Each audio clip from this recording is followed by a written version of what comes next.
안녕하십니까. 2021년 7월 24일 토요일 새벽 말씀 나누겠습니다. 주어진 본문은 룻기 4장이고 제가 15절 말씀 읽겠습니다. 시어머니를 사랑하는 며느리, 아들 7보다도 더 나은 며느리가 아기를 낳아 주었으니 그 아기가 그대에게 생기를 되찾아 줄 것이며 늙음하게 그대를 돌보아 줄 것입니다. 드디어 보아스가 룻을 아내로 맞았고 그들에게서 아들이 태어났습니다. 그러자 이웃 여인들이 나오미를 축복하면서 그 아기가 그대에게 생기를 되찾아 줄 것이며 늙음하게 그대를 보호할 것이다 라고 말해 주었습니다.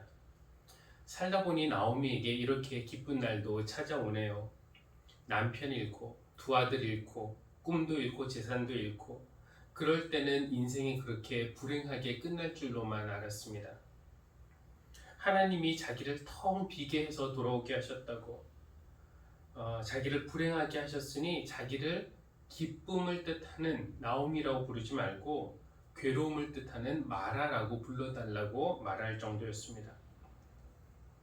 그런데 하나님은 결국 룻이 낳은 그 아들을 통해서 나오미를 완전히 회복시켜 주셨습니다. 아기를 낳을 때는 그 고통이 심하지만 낳고 나서 아기를 품에 안는 순간 그 고통은 잊혀진다라고 하던데 나오미도 아마 그 아기를 안는 순간 과거의 모든 그 고통과 아픔이 사라졌을 것입니다. 그런데 이 아들은 누구의 아들인가요? 언뜻 생각하면 보아스의 아들이죠.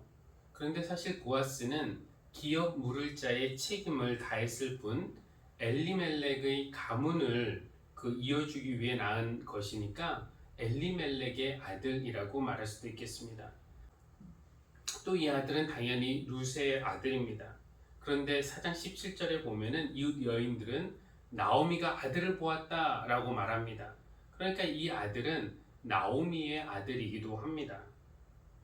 오벳이라는 이름을 받은 그 아들은 사실은 모두의 아들이고 보아스와 룻 그리고 나오미와 죽은 엘리멜렉 모두를 회복시켜준 그런 아들이라고 할 수 있겠습니다. 룻기 마지막에 짧은 족보가 소개되어 있는데 보아스는 오벳을 낳았고 오벳은 이새를 낳았고 이새는 다윗을 낳았다라고 했으니까 그 아들 룻과 보아스 사이에서 태어난 그 아들은 다윗의 할아버지가 되는 것입니다. 그리고 그 후손 중에 바로 우리 예수 그리스도께서 계시죠.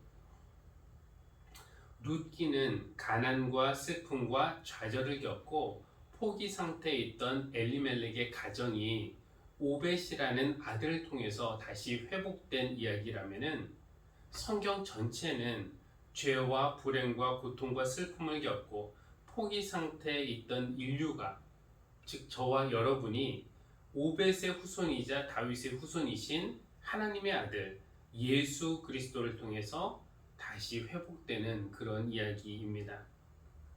그러므로 지금 여러분의 상황이 어떠하든지 나오미나 룻처럼 불행하거나 위태롭게 느껴진다고 하더라도 절대 낙심하거나 좌절하지 마십시오. 나를 마라라고 불러달라고 그런 부정적인 말도 하지 마십시오. 하나님은 그 아들을 통해서 여러분에게 생기를 되찾아 주실 것입니다.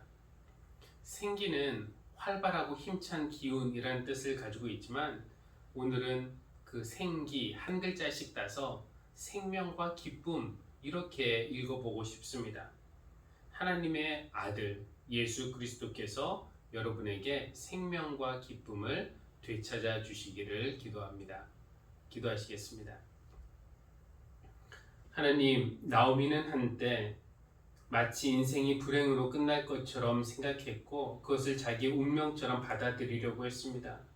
그러나 하나님은 룻을 통해서 또 그가 보아스와의 사이에서 낳은 아들을 통해서 나오미의 상황을 역전시키셨고 그를 온전히 회복시켜 주셨습니다. 하나님, 때로는 우리의 삶이 실패한 것은 아닌지 의심이 들기도 하고 불행이 내가 타고난 운명처럼 여겨지기도 합니다. 그러나 하나님은 반드시 우리의 상황을 역전시키신다는 것을 믿고 절대 낙심하거나 포기하지 않게 해주십시오.